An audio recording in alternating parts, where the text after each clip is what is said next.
Là, je fais maintenant un grand bond en avant. Ça ne veut pas dire encore une fois que vous ne devez pas lire, mais je dois gagner du temps et je vois que vous devez davantage regarder les vidéos. C'est pas tout à fait assez suivi. Je vois qu'il y a quand même quelques vues. J'espère que c'est vous, les troisième F. Donc je passe au chapitre 10. L'attente se poursuit. 200 francs, les rafles, Peruccio. Je vais pas commencer dès le début, je vais à la page 356 après les petits points. Bien qu'aujourd'hui, comme les jours précédents, le soleil méridional continue de briller, une touche de tristesse noircit le ciel bleu de la ville. Il y a davantage de gendarmes, davantage de brigades mobiles et davantage de Sénégalais. Nous craignons que la chasse aux Espagnols aille en s'accélérant. À chaque instant, on tombe sur une de ces tristes colonnes de 50 ou 60 réfugiés, des hommes de tous âges, des civils, des militaires qui marchent la tête basse, entourés de gardes en uniforme, en route pour l'enfermement.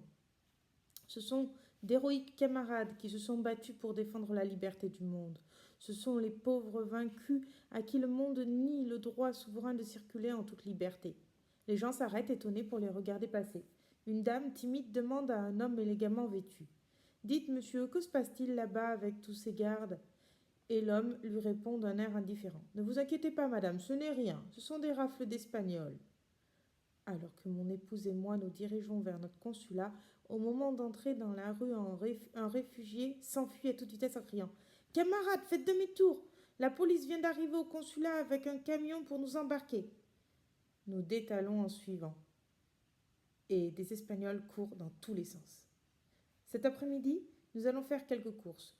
Comme ici les femmes ont toute l'habitude de porter quelque chose sur la tête, Manola s'est acheté un petit béret. Ça lui donne une allure très française. Les Espagnols se démarquent par leur habitude de sortir tête nue. Mais aujourd'hui, il est important de ne pas se démarquer en quoi que ce soit. Moi, je me suis acheté une autre chemise, car celles que j'avais se sont évaporées avec la voiture. Nous avons aussi dépensé quelques francs dans du cirage, du savon et d'autres broutilles pour assurer notre hygiène personnelle. Une fois les courses terminées, nous retournons à l'auberge en tournant au coin de la rue. Nous nous retrouvons nez à nez avec un homme très élégant. J'allais marmonner l'inévitable pardon, monsieur, de circonstance, lorsqu'en le regardant attentivement, je laisse échapper un cri de surprise. Mais c'est vous, Peruccio? Chut! Taisez-vous, malheureux! S'exclame-t-il en baissant discrètement le ton de sa voix et en regardant la rue du coin de l'œil. Voulez-vous que nous allions tous pourrir dans un camp de concentration? Ces rafles, c'est de mal en pire. Puis il ajoute sans cesser de regarder tout autour de lui avec méfiance. J'ai su que vous vous étiez échappé du camp. Je sais aussi que Peters et Avesilla sont encore là-bas. En ce qui me concerne, comme vous le voyez, grâce au brouillard, j'ai pu arriver à Perpignan. J'ai fait tout ce que j'ai pu pour vous sortir de là, mais j'ai perdu mon temps. Ici, personne ne se souvient de celui qui est resté derrière. Personne s'occupe de soi. Chacun s'occupe de soi, et c'est déjà beaucoup.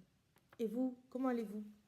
Je m'en sors. Avec les quelques francs que j'avais, je me suis acheté ces vêtements pour passer inaperçu, comme vous pouvez le constater. Avec ma veste 3/4 et mon béret, je n'aurais pas tardé 10 minutes à tomber dans les filets de la brigade mobile. Mais dans cet aspect plus bourgeois, et en essayant de cacher mon accent... Et maintenant, qu'allez-vous faire? Je cherche le moyen de rejoindre Paris. Il nous empêche d'y entrer. Mais je serais mauvais de ne pas y arriver. Et vous, savez-vous ce que vous allez faire? Oui, notre cousin nous a envoyé un mandat et sitôt que nous l'aurons encaissé, nous irons à Bayonne. Partez dès que possible, parce qu'ici ça sent mauvais. Au rythme où vont les choses, bientôt il ne restera plus un seul réfugié. Et nous quittons Peruccio. Il repart tranquillement avec son air de bourgeois fortuné qui prend son temps pour regarder les vitrines, pendant que de notre côté, prenant exemple sur lui, nous arrêtons quelques minutes devant la boutique d'un joaillier pour regarder une jolie bague en diamant qui brille fièrement dans le luxueux entrebâillement de son écrin. Enfin, sans nous, sans nous décider à l'acheter, nous repartons en direction de notre auberge. Ce soir, nous avons encore dîné dans notre chambre. Pendant le repas, Criado Romero nous a dit: Si demain j'arrive à me procurer de l'argent, je n'attends pas davantage. Salut et moi, nous partons par le train de Bordeaux. Comment? Sans faire viser les passeports? Fait remarquer Manola. Au diable les visas. Ça n'attend plus, mes amis. Et vous, Partez retrouver votre cousin de Bayonne dès que possible, tout sauf le camp. Tout sauf se faire piéger comme des rats.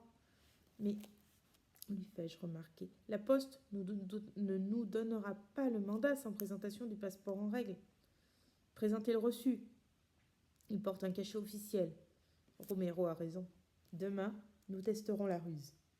Et si nous retirons notre mandat, avec ou sans les passeports, nous prenons le train pour Bayonne. Perpignan, le 16 février 1939. J'ai choisi cet extrait parce que il est assez prémonitoire d'autres événements qui vont se dérouler un peu plus au nord de la France, puis ensuite partout en France, avec une autre communauté, non pas les Espagnols, mais les Juifs, vous avez sûrement deviné.